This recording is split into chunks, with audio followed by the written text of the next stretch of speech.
Friends, स्वागत है आप सभी का हमारे YouTube channel mister hackers mind में। आज का हमारा टॉपिक है साइकोमेट्रिक प्रोसेसेस। इस वीडियो को देखने से पहले हमारा साइकोमेट्री लेक्चर 1 और 2 जरूर देखें, जिसका लिंक आपको नीचे डिस्क्रिप्शन में मिल जाएगा। और जिन्होंने हमारा चैनल अभी तक सब्सक्राइब नहीं किया वो चैनल को सब्सक्राइब जरूर करें। तो आइए बढ़ते हैं टॉपिक की ओर। तो बच्चों, आज का टॉपिक है साइकोमेट्रिक प्रोसेसेस। साइकोमेट्रिक प्रोसेसेस होती क्या है? हमारे एक साल में अलग अलग तरीके के मौसम आते हैं, जैसे विंटर, स्प्रिंग, समर, ऑटम, ये सब हमारे मौसम आते हैं। तो हमें हर मौसम के अकॉर्डिंग अलग अलग टेम्परेचर चाहिए, अलग अलग टेम्परेचर चाहिए। हीटिंग कभी कम चाहिए, कभी ज्यादा चाहिए।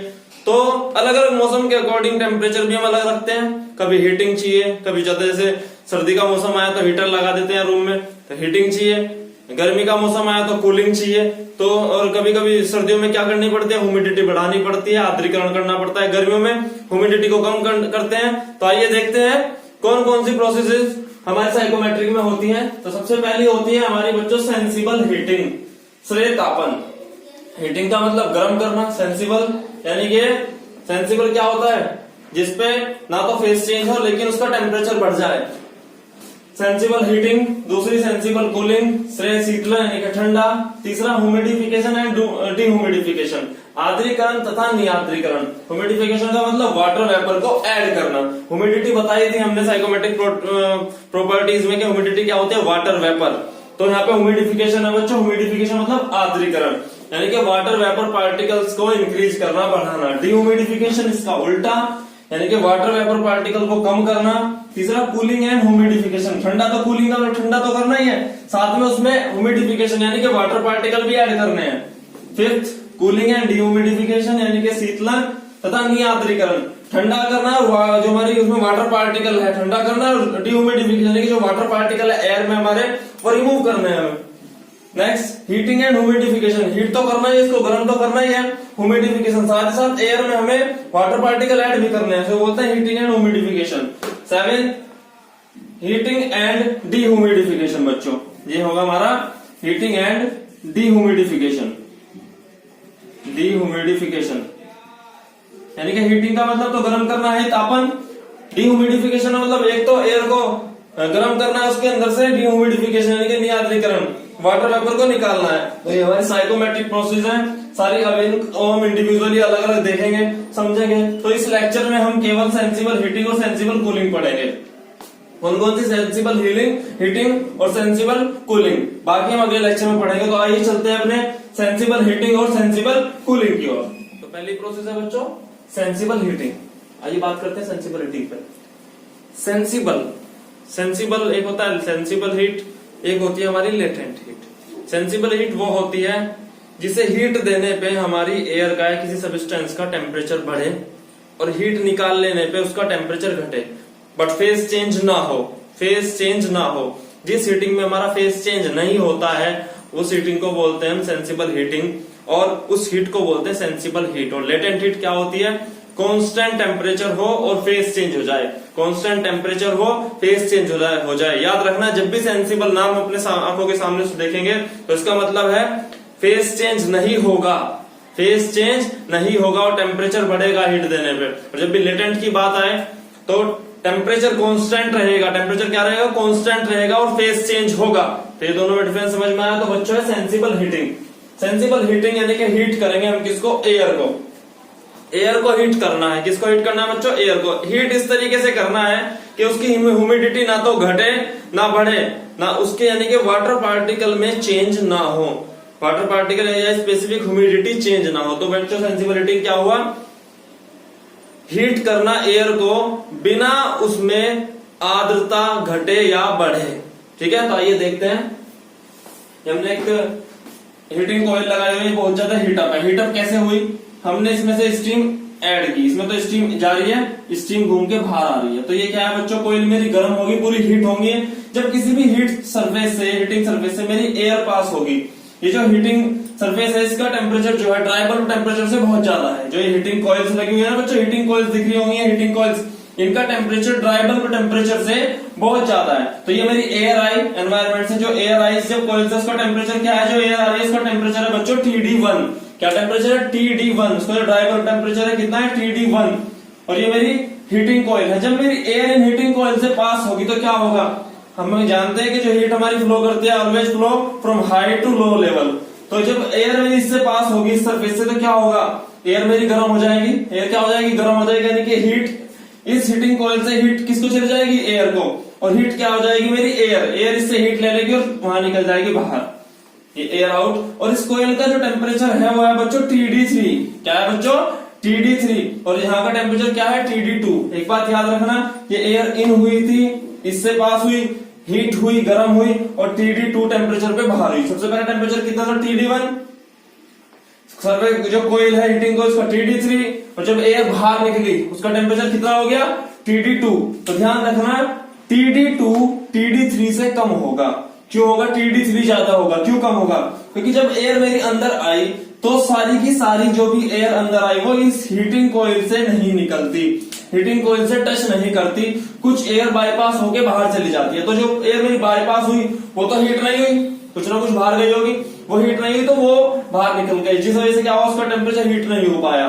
तो क्या होगा, TD2 मेरा क्या रह जाएगा, कम रह जाएगा, किससे, TD3 से। तो ये मेरी हीटिंग कोयल जब एयर पास हुई हीटिंग कोयल से वो हीट हुई और बाहर निकल गई। तो जब एयर नहीं, उसका टेम्परेचर कितना था, TD1। याद रखना TD1 टेम्परेचर एयर इन का टेम्परेचर है, TD2 एयर आउट जब मेरी एयर एग्जिट हुई, और TD3 किसका है, हीटिंग कोयल का। तो ये मेरी थी सेंसिबल हीटिंग। आइए साइकोमेट्रिक चार्ट पे देखते हैं इसको। सिंपल साइकोमेट्रिक चार्ट है, हॉरिजॉन्टल पे ड्राई बल्ब टेम्परेचर होता था और वर्टिकल पे स्पेसिफिक ह्यूमिडिटी। तो जब हीटिंग हुई तो ड्राई बल्ब टेम्परेचर बढ़ेगा, तो 1 से 2 क्या हुई बच्चों, सेंसिबल हीटिंग। देखो ड्राई बल्ब टेम्परेचर बढ़ रहा है, TD1 से TD2, 1 पे टेम्परेचर देखो TD1, 2 पे टेम्परेचर देखो TD2। तो इधर की ओर क्या हो रही है बच्चों, मेरी सेंसिबल हीटिंग हो रही है। और जो 3 है, ये 0.3, ये जो हीटिंग कोयल है, हीटिंग सरफेस है, इनका टेम्परेचर शो कर रहा है। तो 1 से 2 क्या हुई बच्चों, मेरी सेंसिबल हीटिंग। देखो 1 से 2 हुआ तो टेम्परेचर बढ़ा, TD1 से TD हुआ। और स्पेस ये देखो यहाँ पे देखते हैं एंथैल्पी, एंथैल्पी ये देखो इधर H1 से कितनी हो गई मेरी एंथैल्पी बच्चों, H2। तो हीटिंग के दौरान क्या होगा, सेंसिबल हीटिंग के टाइम पे एंथैल्पी H1 से H2 यानी कि बढ़ गई। अब देखते हैं रिलेटिव ह्यूमिडिटी। रिलेटिव ह्यूमिडिटी देखो 5.1 पे, यहाँ ये 5.1 पे थी और इधर की ओर जा रही है 5.1 से 5.2। जब मैंने साइकोमेट्रिक चार्ट पढ़ा तो देखा था कि घटती जा रही है। देखो तो रिलेटिव ह्यूमिडिटी क्या हुई बच्चों, मेरी डिक्रीज हुई। अब देखते हैं स्पेसिफिक ह्यूमिडिटी। देखो 1 से 2, W1 is equal to W2, यानी कि देखो जो मेरी स्पेसिफिक ह्यूमिडिटी थी वो क्या है, 1 से 2 बच्चों कांस्टेंट है, यानी कि W1 is equal to W2, यानी कि हमने कोई भी वाटर वेपर ना ऐड किया ना रिजेक्ट किया। तो sensible heating is the process of heating the air without change in humidity, यानी कि ह्यूमिडिटी को चेंज किए बगैर एयर को गर्म करना क्या होता है, सेंसिबल हीटिंग। तो समझ में आया।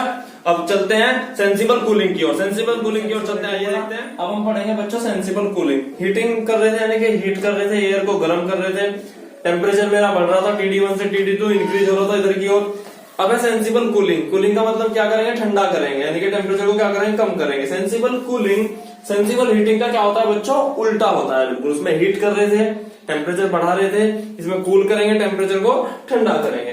तो देखते हैं इसे हमने क्या किया, एयर पास की। देखो मैं पहले आपको जनरली समझाता हूँ, पहले मैं हीटिंग का समझाता हूँ। ये मेरी कोई हीटिंग कोयल है, इस पे जब कोई एयर पास होगी, मेरी एयर वैसे पास होके जाएगी तो क्या होगा, ये हीटिंग कोयल अपनी हीट एयर को दे देगी, एयर क्या हो जाएगी, मेरी हीट हो जाएगी। इसी तरीके से अगर मैं कूलिंग कोयल से पास हूं, ये मेरी कूलिंग कोयल है ठंडी, इससे मैं एयर को पास करूं, एयर जब पास होगी तो क्या होगी, एयर अपनी हीट इसे दे देगी, यहां से कूलिंग कर लेगी, तो एयर क्या होकर निकलेगी अंदर, ठंडी होके पास होगी। इसी तरीके से यहाँ पे हमने क्या लिया, वहां पे हीटिंग कोयल थी, यहाँ पे हमने क्या ली बच्चों, कूलिंग कोयल। हीटिंग कोयल में क्या अंदर एंटर घूम रही थी, स्टीम घूम रही थी, इसमें हमने क्या किया, ठंडी करने के लिए इसमें रेफ्रिजरेंट को फ्लो कराया।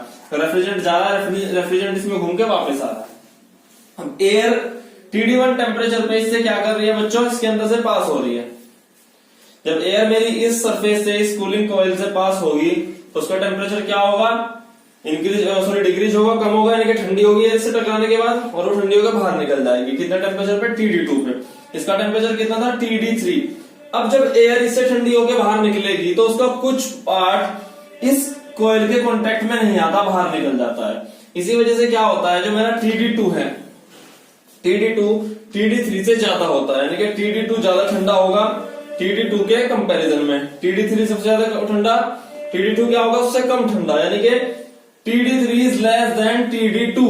तो एयर TD1 टेम्परेचर पे पास हुई और इससे जब पास हुई कूलिंग कॉइल से, ठंडी कॉइल से पास हुई, तो ठंडी होकर क्या निकल जाएगी, बाहर निकल जाएगी, यानी कि सबसे ज्यादा टेम्परेचर उससे कम TD2 और सबसे कम TD3। तो क्या हुआ, हमने TD1 से एयर को कहां लेके चले गए, TD2 पे, यानी कि टेम्परेचर कम किया उसकी कूलिंग की।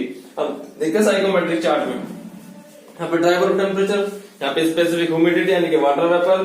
तो जब देखो वहां पे हीटिंग की थी, टेम्परेचर बढ़ा था, यहाँ पे क्या करेंगे, कूलिंग करेंगे, तो टेम्परेचर घटेगा 1 से 2 कूलिंग की।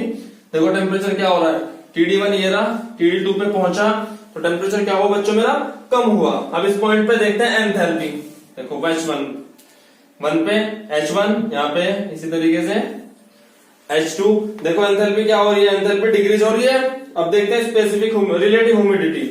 1 पॉइंट पे रिलेटिव ह्यूमिडिटी वाली लाइन देखो, 5.1, 2 पे 5.2। देखो इस रिलेटिव ह्यूमिडिटी क्या हो रही है बच्चों, इंक्रीज हो रही है, टेम्परेचर डिक्रीज हो रहा है। स्पेसिफिक ह्यूमिडिटी 1 से 2, क्योंकि ह्यूमिडिटी ऊपर को बढ़ेगी नीचे की ओर घटेगी, ना तो घट रही है और ना ही बढ़ रही है। 1 से 2 पे क्या है, हमें स्पेसिफिक ह्यूमिडिटी कांस्टेंट है, यानी कि ना तो वाटर वेपर ऐड हुए ना रिजेक्ट हुए। तो W1 is equal to W2। तो सेंसिबल कूलिंग क्या हुई, एयर को कूलिंग करना बिना उसकी ह्यूमिडिटी या स्पेसिफिक ह्यूमिडिटी चेंज किए बिना।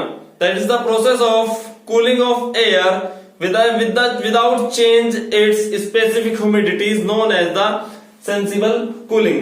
तो यह था मेरी सेंसिबल हीटिंग और सेंसिबल कूलिंग। अगर आपको ये वीडियो अच्छा लगा तो लाइक करें, कमेंट करें, शेयर करें और चैनल को सब्सक्राइब करना ना भूलें।